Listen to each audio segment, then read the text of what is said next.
एक छोटे से गांव में रामू नाम का एक गरीब लकड़हारा रहता था। उसका घर बहुत साधारण था और परिवार में उसकी पत्नी और दो छोटे बच्चे थे। रामू रोज सुबह सूरज निकलने से पहले जंगल चला जाता और लकड़ियां काटकर शहर में बेचता था। उसी कमाई से उसका घर चलता था। रामू बहुत मेहनती और ईमानदार आदमी था।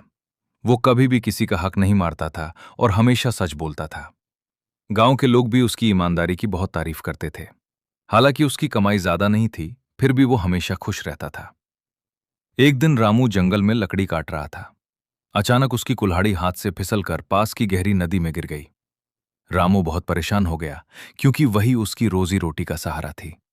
वो नदी के किनारे बैठकर दुखी मन से सोचने लगा कि अब वो अपने परिवार का पालन पोषण कैसे करेगा। तभी अचानक नदी से एक देवता प्रकट हुए। उन्होंने रामू से पूछा, तुम इतने दुखी क्यों हो? रामू ने विनम्रता से कहा, मेरी लोहे की कुल्हाड़ी नदी में गिर गई है। उसी से मैं लकड़ी काटकर अपने परिवार का पेट पालता हूं। देवता नदी में गए और सबसे पहले सोने की कुल्हाड़ी लेकर बाहर आए। उन्होंने पूछा, क्या यह तुम्हारी कुल्हाड़ी है? रामू ने तुरंत कहा, नहीं महाराज, ये मेरी नहीं है। फिर देवता चांदी की कुल्हाड़ी लेकर आए और पूछा, क्या यह तुम्हारी है?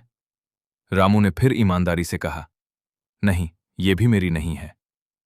अंत में देवता लोहे की कुल्हाड़ी लेकर आए। रामू ने खुशी से कहा, हाँ महाराज, यही मेरी कुल्हाड़ी है। रामू की ईमानदारी देखकर देवता बहुत खुश हुए।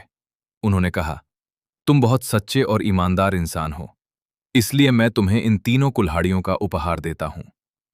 रामू ने देवता को धन्यवाद दिया और खुशी खुशी घर लौट आया। उस दिन के बाद उसकी जिंदगी बदल गई। उसने अपनी मेहनत और ईमानदारी से अपने परिवार को खुशहाल बना लिया। इस कहानी से हमें यह शिक्षा मिलती है कि ईमानदारी और मेहनत का फल हमेशा अच्छा मिलता है।